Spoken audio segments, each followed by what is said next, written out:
Shalom అలేకిం, షాలోమ్ అలేకిం, షాలోమ్ అలేకిం. నేటి ధ్యానాంశం garbage in and garbage out. మీరు చూస్తున్న వెనకాల ఉన్నది ఇక్కడ అంతా కూడా ఇది డంప్ యార్డ్. అంత చెత్త చెదారం పనికి రానివన్నీ కూడా ఇక్కడ డంప్ చేస్తారు, కంప్లీట్గా డంప్ చేస్తారు. ఇక్కడ మీరు చూస్తూనే ఉన్నారు. చెత్త చెదారాలు పనికిరానివి, నిష్ప్రయోజనమై వాటిని తీసుకొచ్చి ఇక్కడ పడేస్తున్నారు.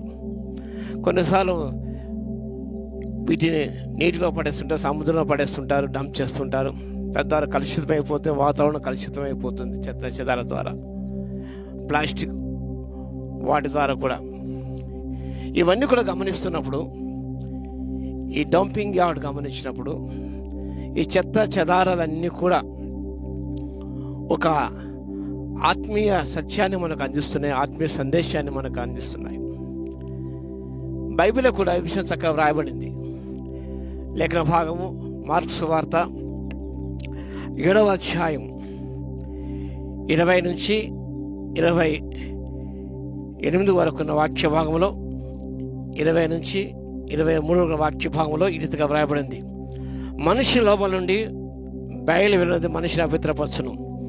లోపల అనగా మనుషుల హృదయములను దురాలోచనలు, జారత్వమును, దొంగతనమును, నహత్యను, వ్యభిచారమును, లోభమును, చెడుతనములను, కృత్రిమమును, కామ వికారమును, మత్సరమును, దేవదూషణయు, అహంభావం అవేకొచ్చును.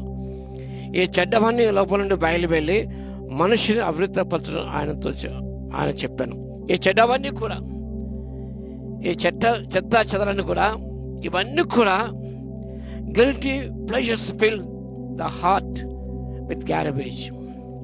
గిల్టీ ప్లెజర్స్, పనికిరానివన్నీ కూడా, దేవునికి అయిష్టమైనవి, మనం ఉండకూడనివి, వీటితో మనం హృదయాన్ని నింపుకుంటున్నాం. మనం పగతో, ద్వేషంతో, అసూయతో, క్రోధముతో, అల్లరితో, ఆటపాటలతో, మదమత్సరాలతో, వీటితో హృదయాన్ని నింపుకుంటున్నాం.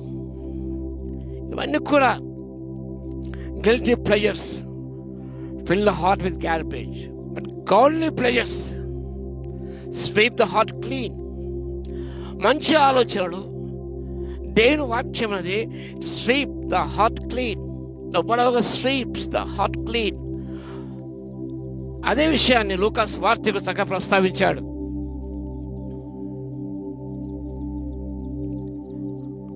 6వ అధ్యాయము 45వ వచనం. సజ్జనుడు తన హృదయమును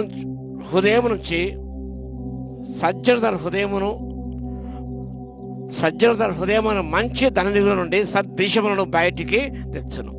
దుర్జనుడు చెడ్డ ధననిధుల నుండి దుర్విషయములను బయటకు తెచ్చును. హృదయం నిండి దాన్ని బట్టి ఒక నోరు మాట్లాడును. సజ్జనుడు తన హృదయమును మంచి ధననిధుల నుండి, సజ్జనుడు అనగా రక్షించబడిన వాడు, దేవుని ఆత్మ చేత ముద్రించబడిన వాడు. అతని హృదయం అనేది ఎలా అనగా అది మంచి ధననిధి. హృదయం మంచి ధననిధి. హృదయం మంచి ధననిధితో నింపుకోవాలి. చెడ్డవాడితో కాదు, దేవునికి అయిష్టవాడితో కాదు, పాపంతో కాదు, అవినీతి అక్రమంతో కాదు నింపుకోవాల్సింది. అలా కాకుండా దుర్జనుడు, ప్రభువును ఎరగనివాడు, ప్రభు ఎరిగిన నామకాంతో జీవించేవాడు, వేషధాంతో జీవించేవారంతా కూడా వారి హృదయం అనేది చెడ్డ ధననిధి. ఎందుకనగా దుర్విషయాలు అందులో ఉన్నాయి. దుర్విషయాలు అనేది చెడ్డ ధననిధి, సద్విషయాలు మంచి ధననిధి. ఈ చెత్త చెదారం అంతా గమనించినప్పుడు ఇలా చెడ్డ ధననిధి. దుర్విషయాలు, మంచి విషయాలు కాదు. మంచి పదార్థాలు మన హృదయంలో లేవు, చెడు పదార్థాలు ఉన్నాయి. చెడు లోపల ప్రవేశించినప్పుడు హృదయం కలుషితమైపోతుంది, జీవితం అంతా కలుషితమైపోతుంది. మంచి వాటితో, మంచి పదార్థాలతో నీ హృదయం నింపుకున్నప్పుడు నీ హృదయం పవిత్రపరచబడుతుంది. ఈ చెడు విషయాలు బయట పోవాలంటే మంచి పదార్థాలతో, గుడ్ స్టఫ్, గాడ్లీ ప్లెజర్స్ తో నీ హృదయాన్ని నింపుకున్నప్పుడు it will sweep your heart. The garbage in, garbage out. బయటికి అవి పంపిస్తున్నాయి. హృదయం నిండి ఉన్న దాన్ని బట్టి నోరు మాట్లాడి దీని వాకి సెలవిస్తుంది. కాబట్టి మన హృదయం దేంతో నింపబడదో దాన్ని బట్టి నోరు మాట్లాడుతుంది. మంచి విషయాలు నింపబడితే, మంచి ధరణితో నింపబడితే మంచి విషయాలు మాట్లాడతాం. చెడు విషయాలతో, దుర్విషయాలతో నింపబడితే చెడు మాటలు మాట్లాడతాం, మంచి మాటలు మాట్లాడడం. హృదయం నిండి ఉన్నదాన్ని బట్టి నోరు మాట్లాడను. దేంతో హృదయం నిండి, చెత్త చెదారంతో హృదయం నిండి ఉన్నదా, లేదా మంచి వాటితో హృదయం నిండి ఉన్నదా? 101 కీర్తన చదువుకోండి. దావీదు మహారాజు అంటారు, నా ఇంట యథార్థత నడుచుకుంటాను అనగా హృదయం యథార్థత ఉన్నది. యథార్థత నింపబడదు కాబట్టి యథార్థంగా మాట్లాడతాడు. యథార్థత లేని వాడు యథార్థంగా మాట్లాడడు. కాబట్టి నీ హృదయం దేంతో నింపబడి ఉన్నది? గ్యారిబ చెత్త చిదారముతో నింపబడి ఉన్నదా, లేదా మంచి పదార్థమే దేవుని వాక్యం?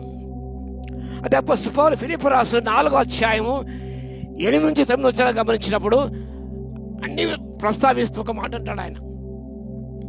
చివరిగా ఫైనల్ ఏమిటంటే, మెట్టుకు సహోదరులారా, ఏవి సత్యమైనవో, ఏవి మాన్యమైనవో, ఏవి రమ్యమైనవో, ఏవి ఖ్యాతి గలవో వాటి మీద మీ హృదయాన్ని ధ్యానముంచుకొనుడి. వాటి మీద ధ్యానముంచుకొనుడి. ఏవి సత్యమైనవి, సత్యమైన వాటితో నింపుకోవాలి. మాన్యమైనవి, నాణ్యమైనవి, పవిత్రమైనవి, రమ్యమైనవి, ఖ్యాతి గల వాటితో హృదయాన్ని నింపుకోవాలి. కానీ మన హృదయము మంచిగా నింపబడితే మంచిగా మాట్లాడతాం, మంచి చేస్తాం, మంచిగా ప్రవర్తిస్తాం. Behave decently, godly behaviour. కానీ ఈనాడు గమనించినప్పుడు ఎలా ఉన్నాయి హృదయాలు? నీ హృదయం ఎలా ఉన్నది? ఒక్కసారి పరీక్షించుకో. దేవుని వాక్యంలో ఇలాంటి చెత్త చెదారంతో నింపబడి ఉన్నదా, దుర్విషయాలతో నింపబడి ఉన్నదా?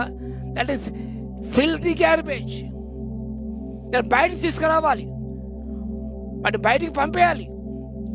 వాటి కిత్రం వాగులు ఏదైతే ఆనాడు హిజ్కియా ఆ విగ్రహ చిన్నాభినం చేసి అంటించి ఇద్దరు వాగులు పడేశాడు, అలా వాటిని మనం బయటికి పడవేయాలి. అంటే దేని వాక్యంతో నింపుకున్నప్పుడు నీ హృదయం అనేది పవిత్రపరచబడుతుంది. కాబట్టి నువ్వు హృదయం ఏదిగా ఉన్నది? మంచి ధననిధిగా ఉన్నదా, లేదా చెడ్డ ధననిధిగా ఉన్నదా? ఒక్కసారి జ్ఞాపకం చేసుకో. నేను చెత్త చెత్తను బయటికి పారవేసి దేని వాక్యంతో నింపుకో. నీ హృదయాన్ని ఆత్మతో నింపుకో. అప్పుడు ఏదో మాట్లాడినా కూడా ఇతరులకు మేలుకరంగా ఉంటుంది. అందరూ అపోస్తలుడు అంటాడు, మీ సంభాషణ ఉప్పు వేసినట్టు రుచికరది గాను కృపాసహితంగా ఉండాలి. చెడ్డదనేది కృపాసహితంగా ఉండదు. మాట్లాడితే రుచిగా ఉండదు, శుచిగా ఉండదు. ఎందుకంటే గార్బేజ్, దుర్విచారంతో నింపబడింది. కాబట్టి ఏది మాట్లాడినా కూడా అది ఇతరులుగా మేలుకరంగా ఉండదు. కాబట్టి హృదయ పరిశీలన చేసుకొని ఈ చెత్త తొలగించుకొని దేని వద్ద నింపబడి మనం ముందుకు సాగిపోతే నువ్వు పాడినా, నువ్వు మాట్లాడినా ఇతరులకు మేలు కలుగుతుంది, దీవెన కలుగుతుంది. సంఘానికి, సమాజానికి, నీ కుటుంబానికి మేలు కలుగుతుంది. అలా మేలు కలగడానికి పరిశుద్ధాత్మ దేవుడు కృపా సాహిత్యం ముందుగా దయచేయునుగాక. ఆమేన్. ప్రార్థన చేద్దాం. మహాగణుడ మహోన్నతుల యేసయ్య మీ స్తోత్ర చెల్లిస్తాం నాయన. చెత్త నిన్న గ్యార్బేజ్ వల్ల తండ్రి, ఒక చెత్త డంప్ యార్డ్ వలె మా హృదయం మీద ఒక్కసారి పరిశీలన చేసుకోవడానికి మీ కృపను బట్టి మీకు స్తోత్ర చెల్లిస్తున్నాం. చెడ్డ ధననిధిగా ఉన్నదా మా హృదయం? మంచి వాటికి ప్రభా ధననిధిగా ఉన్నదా? ఒక్కసారి పరిశీలన చేసుకోదండి.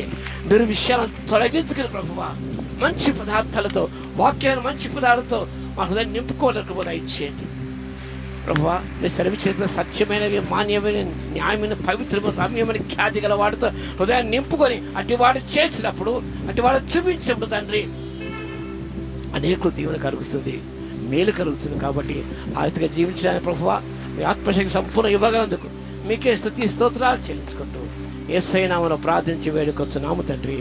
ఆమేన్. మన తండ్రి అయిన దేవుని యొక్క ప్రేమయు, మన ప్రభువును రక్షకుడైన యేసుక్రీస్తు యొక్క కృపయు, పరిశుద్ధాత్మ యొక్క అన్యోన్య సహవాసం మనందరికీ సదాకాలము తోడై ఉండును గాక. ఆమేన్.